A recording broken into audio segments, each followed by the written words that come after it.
ఏపీలో రాజ్యసభ స్థానాలకు సంబంధించి కోలాహలం మొదలైంది. ఇప్పటికీ 3 రాజ్యసభ స్థానాలు ఎవరైతే ఉన్నారో రాజ్యసభ సభ్యులు ముగ్గురు కూడా రాజీనామా చేశారు. మోపిదేవి వెంకటరమణ, బేద మస్తానరావు మరియు ఆర్ కృష్ణ. వీరు ముగ్గురు కూడా రాజీనామాలతో 3 రాజ్యసభ స్థానాలు అయితే ఖాళీ అయ్యాయి. ప్రస్తుతానికైతే ఒక రాజ్యసభ స్థానం జనసేన ఆశిస్తున్నట్లయితే పూర్తి సమాచారం ఉంది. అది కూడా జనసేనకు సంబంధించి పార్టీ జనరల్ సెక్రటరీ ఎవరైతే ఉన్నారో కొనిదెల నాగబాబుకు ఇస్తారంటూ కూడా గత కొన్ని రోజుల నుంచి ప్రచారం సాగుతుంది. ఇదే నేపథ్యంలో కాపు బలిజ సంక్షేమ సేన రాష్ట్ర అధ్యక్షులు ఎవరైతే ఉన్నారో మాజీ హోంమంత్రి జోగే కూడా ఒక లేఖ రాశారు.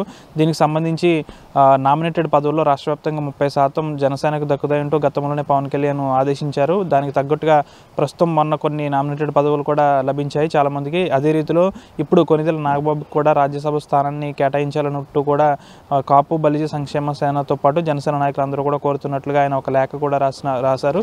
ప్రస్తుతానికైతే రాజ్యసభ స్థానాల్లో 3 రాజ్యసభ స్థానాల్లో కూడా 3 కూడా తీవ్రమైన పోటీ నెలకొంది. ఆయా పార్టీల్లోనే 2 నుంచి 3 వరకు కూడా పోటీ పడుతున్నట్లు సమాచారం. అయితే ఈ 3 స్థానాల్లో ఒక స్థానం మాత్రం జనసేనకు వచ్చే అవకాశం ఉంటుందని కూడా రాజకీయ వర్గాలు చెప్తున్నాయి. ఇప్పటికే ఆ విధంగా కూడా కసరత్తు అయితే జరిగింది. అయితే ఈ రాజ్యసభ స్థానంలో ఈ స్థానాన్ని ఎవరికి ఇస్తారనేది అయితే కొంచెం ఆసక్తిగా మారింది. ఒకవేళ జనసేనకి వెళ్తుందా లేకపోతే బీజేపీకి వెళ్తుందా అనేది అయితే చూస్తూ ఉండాలి.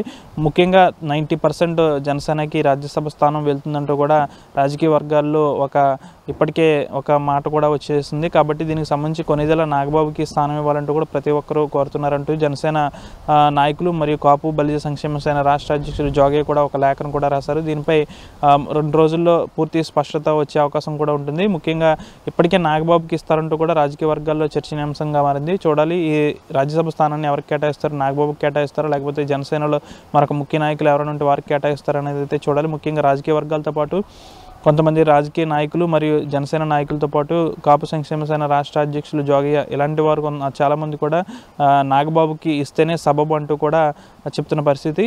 పూర్తిగా ఈ విషయం తెలియాలంటే మరొక 2 రోజులు అయితే వేచి చూడాల్సిన అవసరం ఉంది. వీడియో జర్నలిస్ట్ శేఖర్తో మనోజ్ RTV పశ్చిమ గోదావరి నుంచి.